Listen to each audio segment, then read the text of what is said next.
Somewhere between your dad's dusty frequent flyer statements and a first-class seat to Tokyo, a kid from New Jersey quietly figured out something the entire travel industry missed. Brian Kelly didn't just build a blog, he built a $28 million exit in under 2 years. And the blueprint is almost embarrassingly simple in hindsight. It started in the 1990s, when a teenage Brian was managing his father's airline points, like a part-time CFO who happened to be obsessed with upgrades. Most kids were collecting baseball cards. This one was optimizing reward redemptions before optimizing was even a buzzword. Fast forward to a Morgan Stanley office where Brian is pulling a solid $70,000 a year, and his colleagues keep interrupting his spreadsheets to ask one question. Hey, I have all these points, what do I do with them?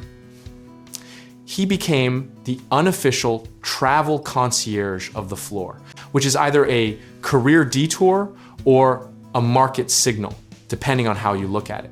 The pain point was real, and it was everywhere. People were sitting on mountains of unredeemed airline miles like they were saving them for the apocalypse. Airlines and credit card companies had made the reward systems intentionally complex, a labyrinth designed to discourage actual redemption, and Brian saw that confusion as a door wide open. So he started charging $50 to manually build travel packages for clients, which works fine until you realize that trading time for money at $50 a pop is just a fancier version of a part-time job. The ceiling on that model isn't a ceiling, it's a concrete wall with no ladder in sight. Then came the meeting, a single conversation in Times Square in 2011, where someone introduced Brian to affiliate marketing, and everything shifted. Suddenly, the blog wasn't a service, it was a system, quietly earning commissions every time a reader clicked and applied for a credit card. Within the first 6 months of flipping that switch, the site generated $1 million in affiliate commissions. $1 million in 6 months from a blog about points. The irony is rich. The credit card companies that built the confusing systems were now paying Brian to explain those systems to the very people they confused. We've seen this pattern before in digital media. The person who translates complexity into clarity almost always wins. Think of it as the Rosetta Stone business model. You don't need to change the system.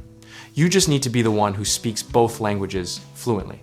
2 years after launching, Bankrate Inc. acquired The Points Guy for $28 million, which is the kind of sentence that makes every blogger quietly reconsider their career choices. The lesson isn't that blogging makes you rich, it's that solving a specific, painful, widespread problem at scale with the right monetization model makes you rich. Here's what most people get wrong about this story. They focus on the exit number and miss the exit reason. Bankrate didn't buy a blog, they bought an audience that trusted a voice, a brand that had authority in a high-value niche, and an affiliate machine that printed revenue predictably. The behavioral insight here is almost more valuable than the business insight. People don't want to feel stupid about their finances. And reward programs made millions of people feel exactly that. Brian essentially whispered, "I'm not going to judge you, I'm just going to help you."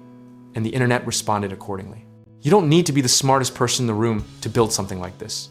You need to be the most genuinely helpful person in the room, and then figure out how to bottle that helpfulness at scale. Discipline in content, consistency in publishing, and patience with the affiliate model before it compounded, those were the real assets, not the travel hacks themselves. The philosophical takeaway is straightforward. Passion without a monetization model is a hobby, and a monetization model without passion is a job. But the two together, aligned around a real problem, is a business. Brian Kelly didn't get lucky, he got specific, got patient, and got paid.